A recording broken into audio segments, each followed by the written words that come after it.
Welcome સંપૂર્ણ ગુજરાત. સંપૂર્ણ ગુજરાતમાં આપનું સ્વાગત છે.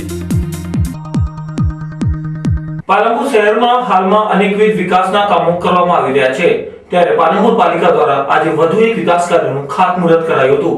રાજ્યના 20 મુદ્દા અમલીકરણ સમિતિના ચેરમેન કૌશિકભાઈ પટેલની અધ્યક્ષતામાં આજે શહેરમાં ₹137 કરોડના ખર્ચે ભૂગર્ભ ગટર યોજનાનું ખાતમુહૂર્ત કરાયું હતું. આ ભૂગર્ભ ગટર બનવાથી શહેરની ભૂગર્ભ ગટરની સમસ્યા હલ થશે અને વર્ષોની લોકોની આ માંગણીને અંત આવશે. નગરપાલિકાના વિકાસના કામમાં 137 કરોડની ગંદા પાણી નિકાલ યોજનાનો આજે ખાતમુહૂર્તનો કાર્યક્રમ